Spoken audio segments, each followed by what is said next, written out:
Hello, मेरा नाम फैज़ान मोहम्मद है। जेनेटिक्स पर ये दूसरी वीडियो है। फील्ड ऑफ जेनेटिक्स की असिस्टेंस से, उसकी मदद से हम इंसानों की कदीम तारीख को ट्रेस कर सकते हैं। या तो हम आज के मौजूदा लोगों का ब्लड सैंपल लेके ये कर सकते हैं, या तो हम कदीम लोगों के ढांचे, उनकी बोन्स या जो भी उनके बॉडी पार्ट्स बच गए हों, उनका सैंपल लेकर लोगों की कदीम तारीख का मुताला कर सकते हैं। एक रास्ता हाल से शुरू होकर माजी तक पहुंचता है और दूसरा रास्ता माजी से शुरू होकर हाल तक।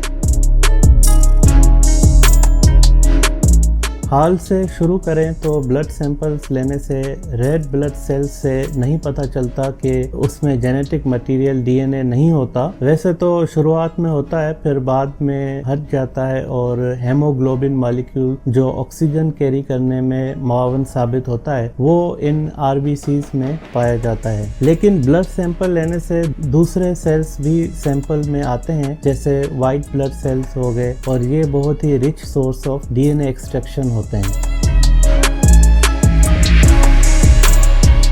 माजी से शुरू करें तो पुराने ज़माने की कब्रों में मुर्दों का जिस्म तो सारा डीके हो जाता था, लेकिन बोन्स, हड्डियां बचती थी। सबसे आसान तरीका बोन्स से एंशिएंट सैंपल लेने का होता है। कदीम ज़माने के इंसान की हड्डी के अगर हम टुकड़े करें, पीसीस करें और उनको लैब में लेकर जाएं, फिर एक ऐसी जगह चूज करें कि वहाँ पर कोई कंटेमिनेशन ना हो, एक कंटेमिनेशन फ्री रूम हो। फिर उस बोन को ड्रिल किया जाता है और उसका पाउडर बनाया जाता है। उस पाउडर को सॉल्यूशन में डाला जाता है, जिससे उसमें जो प्रोटीन्स और मिनरल कंटेंट्स होते हैं उनको रिमूव किया जाता है। फिर एक मशीन में डाला जाता है, उसको सीक्वेंसर मशीन कहते हैं। तब जाके डीएनए मिलता है, जिसको एंशिएंट डीएनए या डीएनए कहते हैं। नॉर्मल डीएनए एक्सट्रैक्शन आज की पॉपुलेशन में भी इसी तरह सैलिवा या ब्लड सैंपल से की जाती है, लेकिन एंशिएंट डीएनए एक्सट्रैक्शन मुश्किल होती है कंपेयर टू प्रेजेंट डे इंसान का डीएनए लेना।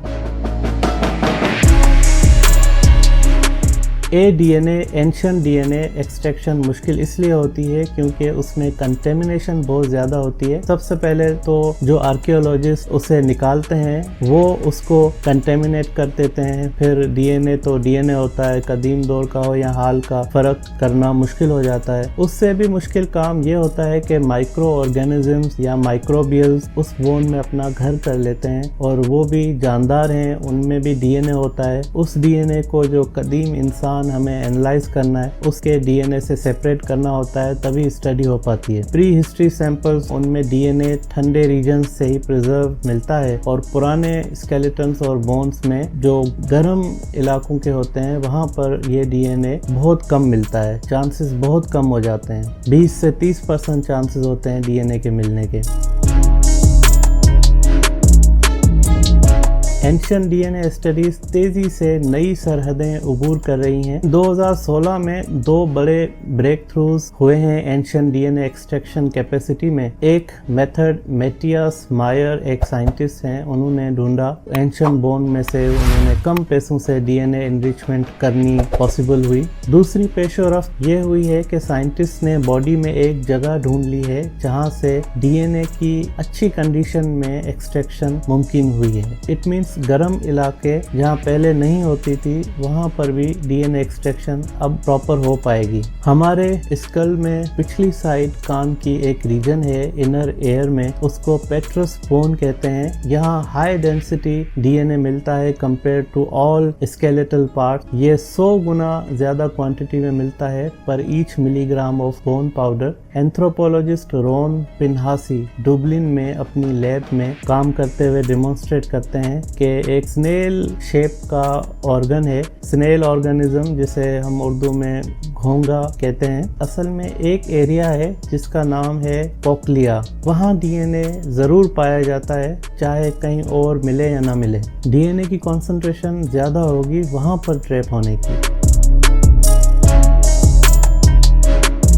उसके बाद फिर 2015-2016 से एंशिएंट डीएनए के सैंपल्स ऑलमोस्ट दुनिया की हर जगह से एक्सट्रैक्ट करना पॉसिबल हो गया, लेकिन एंशिएंट डीएनए लैब से कम 7 साल का तजर्बा रिक्वायर्ड होता है इस फील्ड में एक्सपर्ट ओपिनियन या अपनी खुद की एंशिएंट डीएनए लैब खोलने में। मिसाल तो अगर पाकिस्तान में किसी ने खोली एंशिएंट डीएनए की लैब तो 7 साल की उसको कहते हैं ट्रेडिशनल लेंथ में अप्रेंटिसशिप। यूरोप बड़ा सेंटर माना जाता है एंशिएंट डीएनए रिसर्च का और वहाँ की लैब्स में ग्राउंड ब्रेकिंग काम हुआ है। सवांते पाबो उनके लीडिंग एंशिएंट डीएनए रिसर्चर हैं। उनकी लैब है Max Planck Institute for evolutionary anthropology at Leipzig, Germany. United States में डेविड रीक ने पहले यूरोप जाके सीखा और फिर अमेरिका में अपनी एंशिएंट डीएनए की लैब हार्वर्ड में बनाई होल जीनोम स्टडी के लिए। गए यूरोप और 2013 में यूएस आके इन्होंने एंशिएंट लैब बनाई। उनकी पार्टनर नादिन रोहलिन, उन्होंने भी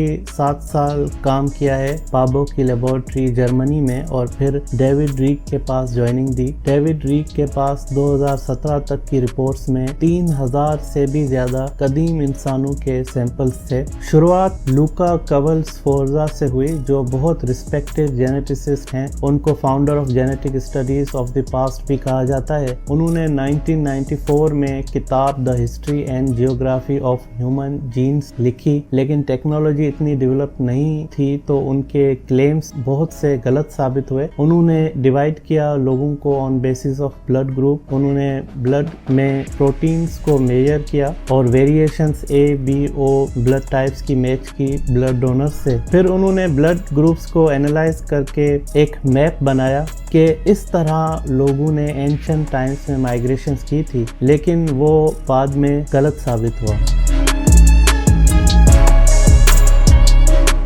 on molecular level male ancestors को अगर इंसान के डीएनए से ट्रेस किया जाए तो वाई क्रोमोसोम से ट्रेस किया जाता है। ये 23rd पेयर ऑफ क्रोमोसोम्स में होता है और ये सिर्फ मेल्स में पाया जाता है, फीमेल्स में ये नहीं होता। इसका मतलब कि पहले बेटा, फिर उसके वालिद, फिर दादा और परदादा, इस तरह से ये लिनीज ट्रेस होगा थ्रू वाई क्रोमोसोम। ये वाई क्रोमोसोम नस्लों दर नस्लों मेल्स में ट्रांसफर होते रहते हैं।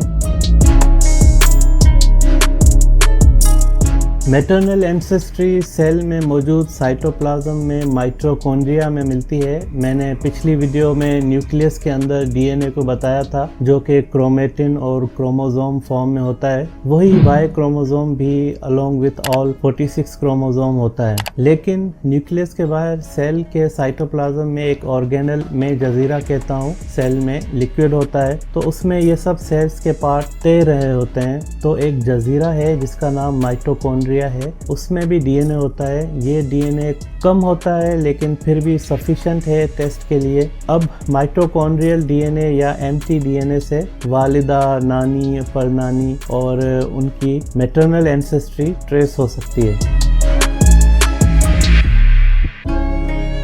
एक बहुत बड़ा प्रोजेक्ट था, उसका नाम था national geographic societies geographic project. ये 2005 में शुरू हुआ। इस प्रोजेक्ट के तहत माइटोकॉन्ड्रियल डीएनए और वाई क्रोमोसोम डेटा को पूरी दुनिया से कलेक्ट करने की कोशिश की गई। कहते हैं कि 10 लाख लोगों के जो मुख्तलिफ एथनिक ग्रुप से ताल्लुक रखते थे उनके सैंपल्स कलेक्ट किए गए।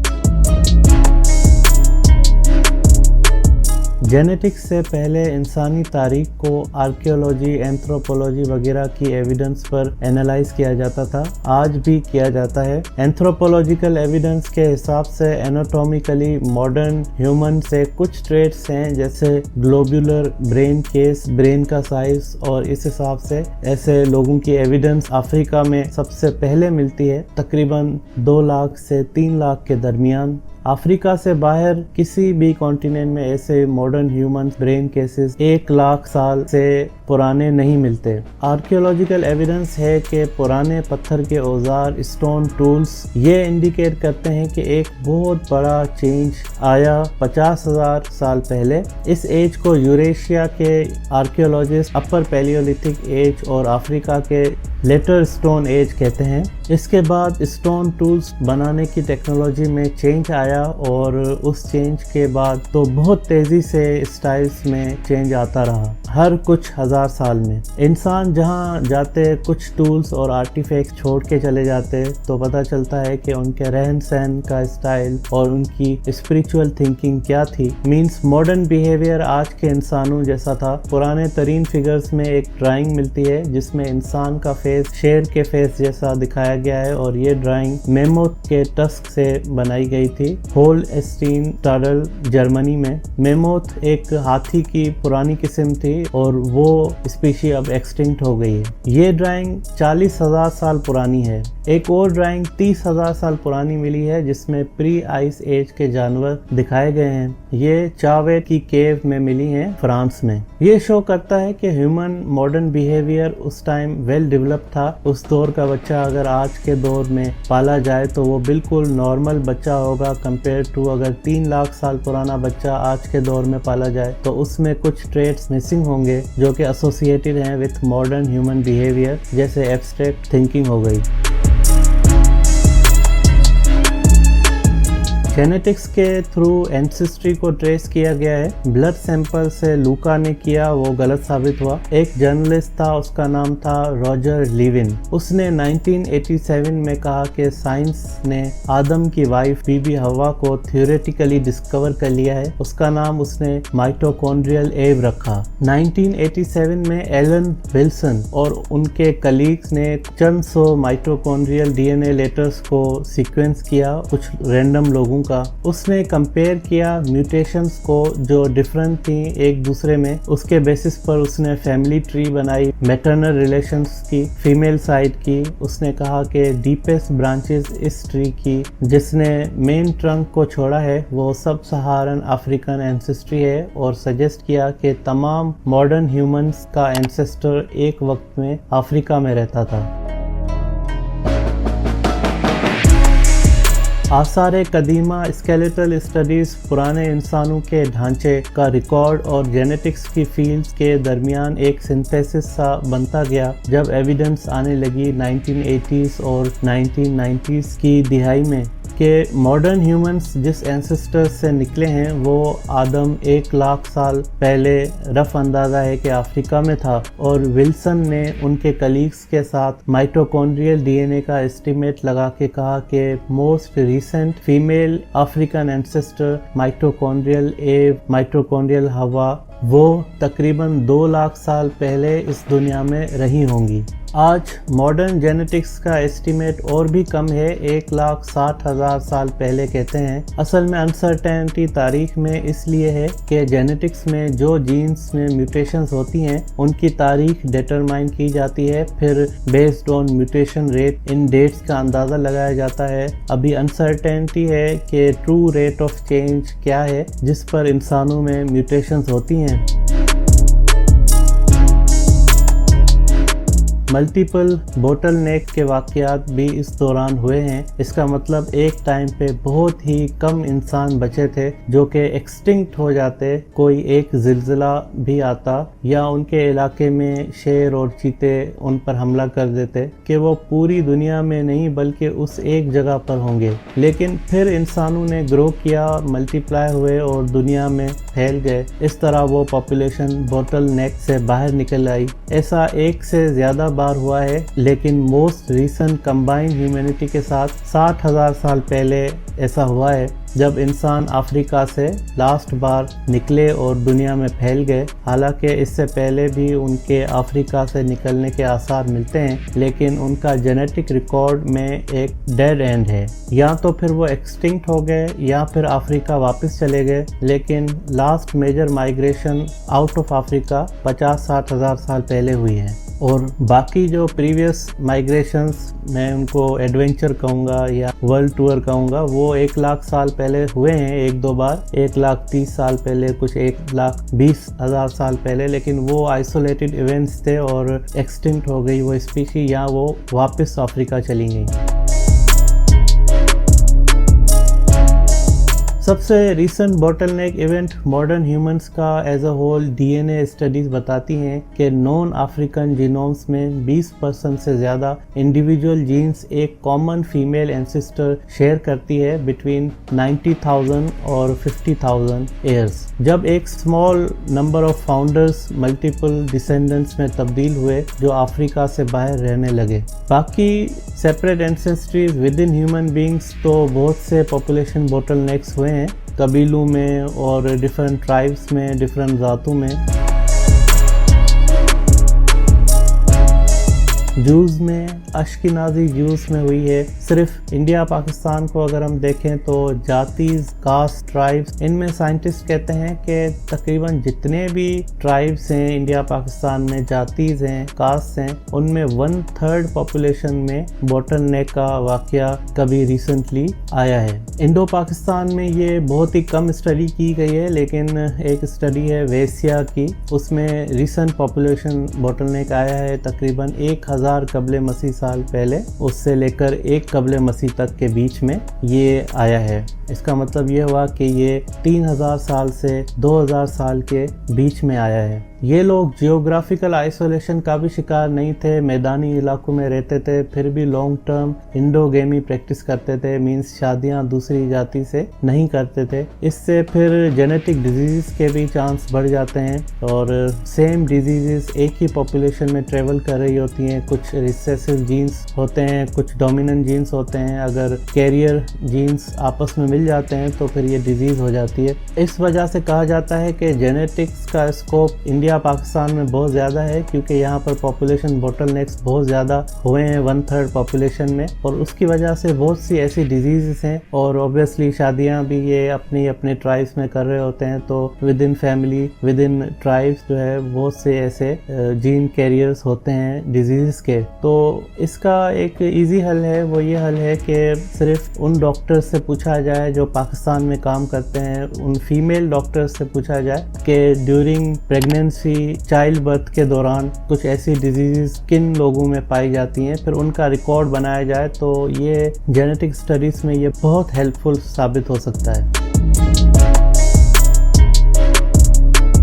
ह्यूमैनिटी की इन जनरल बात करें तो अगर आपको याद हो कि एक बार स्टीफन हॉकिंग जो अपाहिज साइंसदान थे, बात नहीं कर सकते थे, चल नहीं सकते थे, लेकिन उनको कहा जाता था कि आइंस्टाइन के बाद ये बहुत ही बड़े साइंसदान इस दौर के हैं। तो उन्होंने ये कहा था कि ह्यूमंस, इंसानों का मुस्तकबिल इसी में है कि वो इस दुनिया से कूच कर जाएं और दूसरे प्लैनेट्स में फैल जाएं और जहाज़ पकड़ के वो या चांद चले जाएं या मार्स चले जाएं और कॉलोनीज़ बनाएं। इंसानियत एक जगह पर इकट्ठी ना हो, क्योंकि अगर एक जगह पर ये इकट्ठे रहेंगे, एक दिन मीटियोराइट आ जाए और ज़मीन को हिट करे, और जिस तरह से डायनासोर्स मर गए तो इंसान की स्पीशीज़ भी इस तरह से मर जाएंगी। तो उन्होंने कहा था कि फ्यूचर में जिस तरह से आज के न्यूक्लियर वेपन्स हैं तो वो बहुत ज़्यादा तरक्की हो जाएगी, कोई ऐसा एक टेक्नोलॉजी आ जाएगी कि वो एक बटन दबाने से पूरी दुनिया तबाह हो सकती है, तो इंसान को बाहर जाना चाहिए। तो बेसिकली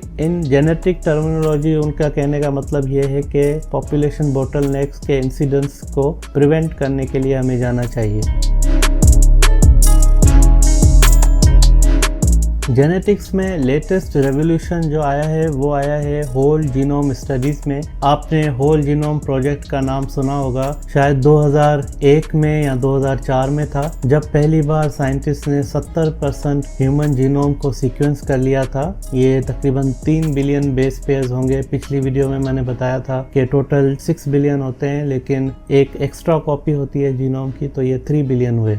इस पर अरबों रुपए की लागत से पूरी दुनिया के साइंटिस्ट, जेनेटिसिस्ट, उन्होंने पार्टिसिपेट किया और ये ह्यूमन जीनोम प्रोजेक्ट को कंप्लीट किया। फिर अब तो टेक्नोलॉजी और भी अच्छी हो गई है और मेथड्स भी न्यू आ गए हैं, कम पैसों में भी ये काम हो जाता है। वो तो आज के इंसान का था, कदीम इंसानों के एंशिएंट डीएनए से होल जीनोम तो बहुत रिसेंट 2010 में पब्लिश हुआ है। करीब 10 लोगों का हुआ था, फिर 2012 में 100 लोग हुए, फिर 2015 में 1000, और अभी इंडिविजुअल लैब्स की ही डेटा सेपरेट कंपाइल्ड हुई हैं। तो उनमें से एक डेविड रीक यूएसए में उनकी हार्वर्ड में लैब है, तो उनकी डेटा 2020 तक की पब्लिकेशंस में बताई गई है कि उन्होंने 6000 से भी ज़्यादा एंशिएंट होल जीनोम्स को सीक्वेंस किया है। पब्लिश्ड और अनपब्लिश्ड रिपोर्ट्स में फ़र्क होता है, एग्जैक्टली डिस्क्लोज नहीं करते ये कभी कभी नंबर्स। आज के जेनेटिसिस्ट कहते हैं कि माइटोकॉन्ड्रियल डीएनए और वाई क्रोमोसोम से सिर्फ 2 एंसेस्टर्स का एंशिएंट रिकॉर्ड मिलता है, एक मैटरनल एंसेस्टर और दूसरा पैटर्नल एंसेस्टर। कहते हैं कि ये बहुत ही लिमिटेड डेटा है, जो कुछ भी जूस निकालना था माइटोकॉन्ड्रियल डीएनए से या वाई क्रोमोसोम से वो साइंटिस्ट ऑलरेडी निकाल चुके हैं। लेकिन ये डेविड रीक का कहना बहुत ही ओवर प्राउड स्टेटमेंट लगती है, सिंस वो खुद एक होल जीनोम प्रोजेक्ट पर काम कर रहे हैं, तो वो बाकी प्रोजेक्ट्स को थोड़ा अंडर एस्टिमेट कर रहे हैं। लेकिन कुछ हद तक बात तो सही भी है और बात confusing as well as complicated भी है। होल जीनोम मतलब के सारे क्रोमोसोम्स का डीएनए मिलाकर उसको स्टडी करना, डिजीज़, बीमारियां वगैरह, इनमें तो वाकई ये होल जीनोम डेटा कमाल का है। डीएनए इंफॉर्मेशन बहुत ज़्यादा बनती है अगर इंटायरिटी से पूरी रीड की जाए, लेकिन स्पेशली हिस्ट्री स्टडीज़ में इनकी इम्प्लीकेशंस देखें तो दिमाग दंग रह जाता है। ऐसा लगता है कि बायोलॉजी के एवोल्यूशन पर लेक्चर सुन रहा हूँ। होल जीनोम डेटा की ग्रैंड स्कीम ऑफ अफेयर्स में आज का मॉडर्न इंसान बहुत छोटा दिखाई देता है। आर्कियोलॉजी और एंथ्रोपोलॉजी की फील्ड्स की एविडेंस के हिसाब से तो anatomically modern human skeletal record means modern इंसान 4 से 3 लाख साल पुराना है। इससे पहले इसकी स्पीशी नहीं पाई जाती। माइटोकॉन्ड्रियल डीएनए के हिसाब से 1,60,000 साल पुराना है, इससे पहले नहीं। और major migration modern human behaviour वाले लोगों की अफ्रीका से 60,000 साल एज पर जेनेटिक स्टडीज बनती है कि ये 60,000 साल पहले अफ्रीका से निकले हैं, पूरी दुनिया में फैले हैं। होल जीनोम डेटा तो इज़ ऑन अनदर लेवल। इसमें मॉडर्न इंसान हजरत इंसान को एक बड़ी फैमिली में बहुत से भाइयों के बीच में एक छोटा बच्चा, एक छोटा भाई करके दिखाया गया है।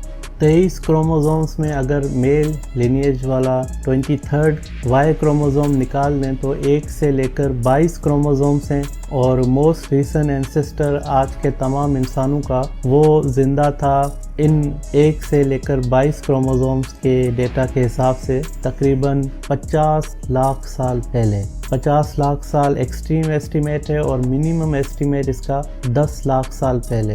ये यकीनन एक शॉकर ऑफ अ स्टेटमेंट है। ये एस्टीमेट क्लोज भी नहीं है आर्कियोलॉजी और एंथ्रोपोलॉजी स्टडीज़ के हिसाब से और माइटोकॉन्ड्रियल और वाई क्रोमोसोम डीएनए के हिसाब से, जो 3,20,000 है या 1,60,000 है। होल जीनोम डेटा को टेक्निकली रीड करें तो कॉमन एंसेस्टर आज के तमाम इंसानों का, जिसमें वो जीन जो एसोसिएटेड है विथ स्पीच एंड लैंग्वेज, बोलना और ज़ुबान, जिसको FOXP2 कहते हैं, उसको ट्रेस किया गया है। उसको जेनेटिक स्विच भी करके कहा गया है और उसको दूसरा ली एंड डर्बिन मेथड जैसे टेक्निकल नाम भी दिए गए हैं। FOXP2 जीन का थोड़ा बहुत पहले वीडियो में जिक्र किया था, लेकिन अब यहाँ पर थोड़ा डिटेल कर रहे हैं। ये FOXP2 जीन बेस्ट कैंडिडेट है जेनेटिक स्विच का। ये जेनेटिक स्विच एक चाबी है जिसको अगर हम किसी भी जानवर में लगाएं, मिसाल तौर अगर वो किसी बंदर में हम लगा दें तो वो स्पीशीज़ के अंदर के मैकेनिज़्म को रेवोल्यूशनाइज कर देगा और वो बंदर या बिल्ली चलते चलते आज के मॉडर्न इंसानों जैसे बिहेव करने लग जाएंगे। एक मूवी देख रहा था, गार्डियन ऑफ गैलेक्सी, 2023 साल था, उसमें भी कुछ ऐसी ही मशीन्स दिखाई गई हैं। इस मशीन को हम alternate of that genetic switch या ली एंड डर्बिन मेथड के आसपास की टेक्नोलॉजी कह सकते हैं। ऐसी साई-फाई हॉलीवुड मूवीज़ में भी साइंटिस्ट से कंसल्ट किया जाता है फ्यूचरिस्टिक टेक्नोलॉजीज़ को दिखाने के लिए। ये टेक्नोलॉजीज़ कोई डायरेक्टर का ब्रेन चाइल्ड नहीं होती। वो मॉडर्न बिहेवियर वाला इंसान जिसमें ह्यूमैनिटी FOXP2 की कॉपी शेयर करती है, वो अगर 50 लाख साल एक्सट्रीम एस्टीमेट है तो 10 लाख उसका कम से कम एस्टीमेट है। तो उस वक्त उसकी फॉर्मेशन हुई थी। क्लीन नामी एक साइंटिस्ट हैं, उन्होंने हाइपोथेसिस दिया था कि माइटोकॉन्ड्रियल डीएनए और वाई क्रोमोसोम से तो कॉमन एंसेस्टर आखिरी 1 लाख साल के अंदर ही कहीं पाया जाएगा। ऐसे कि ह्यूमन जेनेटिक इनोवेशन की टाइम स्केल और पॉपुलेशन डिफरेंशिएशन हमारे माइटोकॉन्ड्रियल डीएनए और दूसरी डेटा से बहुत ज़्यादा पुरानी है। ये एक तज़ाद है, इसको नेक्स्ट वीडियो में हम हल करने की कोशिश करेंगे। थोड़ा सा अभी होल जीनोम को मार्जिन दें कि बहुत ही न्यू फ्रंटियर है जेनेटिक्स का। 2010 के बाद ही ये पॉसिबल हुआ है, स्पेशली एंशिएंट डीएनए रिलेटेड जो सीक्वेंसिंग होती है। फिर 2016 से अब मशीन्स और कंप्यूटर्स तेज़ हो रहे हैं और डेटा इंटरप्रिटेशन में भी तेज़ी आ रही है। मिसाल के तौर पर वो जीन जो हाइट कद के बारे में एसोसिएटेड है, उसके जीनोम में 180 से ज़्यादा जेनेटिक चेंजेस हैं जो छोटे कद के लोगों में होते हैं। ये 2010 की स्टडी है। एक और स्टडी 2012 की ये है कि 180 चेंजेस में साउथ यूरोपियंस हैं जिनमें वेरिएशंस है छोटे कद की, कंपेयर टू नॉर्थ यूरोपियंस जिनमें वेरिएशन है लंबे कद की। 2015 में एंशिएंट डीएनए स्टडीज़ को सैंपल किया गया एंशिएंट यूरोपियंस में, और 2005 से ये स्टडी अगर हम देखें तो अभी तक ये 10 लाख लोगों में 10,000 से भी ज़्यादा म्यूटेशंस पाई गई हैं जो कि एसोसिएटेड हैं with elevated frequency in particular traits जैसे हाइट हो गई। अब एक हाइट से एसोसिएटेड इतनी मल्टीपल जीन्स हैं इंसानों में, तो अभी रिसर्च हो रही है FOXP2 पर भी। आज अगर टेक्नोलॉजिकल लिमिटेशंस हैं जेनेटिक्स की स्टडी में, इसका मतलब ये नहीं है कि होल जीनोम डेटा को न्यू फ्रंटियर होने की वजह से हम नज़रअंदाज कर दें। हमें आंखें बंद करके अंधा नहीं होना चाहिए, बल्कि इसको स्टडी करना चाहिए। शायद इस सदी में अब एक और पेट्रोल जैसी नेमत मुसलमानों को न मिले और मॉडर्न स्टडीज़ को अडॉप्ट करना पड़ जाए, दिमाग को इस्तेमाल करना पड़ जाए, साइंस और टेक्नोलॉजी में तरक्की करनी पड़ जाए, क्योंकि अभी तो रॉ मटेरियल मुसलमानों को गिफ्ट मिले हैं ना। तो अगर ये ना हो तो फिर हमें ये मॉडर्न स्टडीज़ को डेवलप करना चाहिए। सेम गोस फॉर इंडियंस के ये इंडिया कंपेयर टू दुनिया में छोटा इलाका है, तो नेशनलिस्टिक बायोस कहते हैं ना कि इंडिया के अलावा और कुछ भी नहीं है। तो इसकी वजह से जेनेटिक स्टडीज़ मिस इंटरप्रेट करते हैं जो कि पार्शल रिसर्चर्स होते हैं, और जो जेन्युइन रिसर्चर्स होते हैं वो आवाम के डर से जो है स्टडीज़ को इतना आम नहीं करते कि कहीं से कोई एक संस्कृत एसोसिएटेड लैंग्वेज के लोग कहीं इंडिया से बाहर से नहीं आ जाएं, बस ये हज़ारों सालों से यहाँ इंडिया में ही हो। वैसे ये अजम्पशन बहुत ही गलत है, क्योंकि माइग्रेशन इंसान का पैटर्न है थ्रू आउट हिस्ट्री, और जेनेटिक्स में ये ट्रेस हो सकता है। जो मैं समझ सका हूँ कि होल जीनोम की डेटा सिर्फ इंसान नहीं बल्कि इसमें तमाम लिविंग स्पीशीज़ का राज छुपा है और सबसे कनेक्टेड है। एक सिली बॉलीवुड फिल्म है गोविंदा की, उसमें वो जानवरों से कनेक्टेड होता है मेंटली। तो ये मिसाल है एक इंसिडेंटल जीन म्यूटेशन की जो रैंडमली ट्रिगर हुई है एक बीए पास डायरेक्टर में बॉलीवुड के, जिसने पीएचडी के स्कॉलर्स को भी पीछे छोड़ दिया अपनी इमेजिनेशन से कि हम सब species at least on genetic level we are all connected. ये बात उस फिल्म में थी।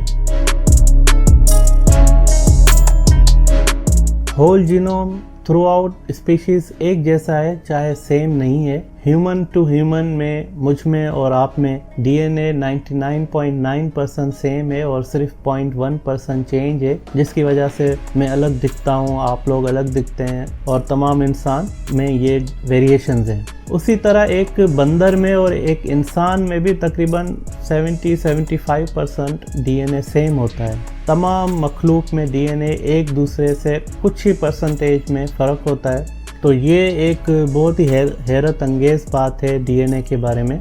ये कुदरत की मौसीकी 4 लेटर्स वाले सुर हैं, जैसे क्लासिकल सिंगिंग में 7 सुर होते हैं। ये डीएनए हमारा ज़ाहिरी वजूद है।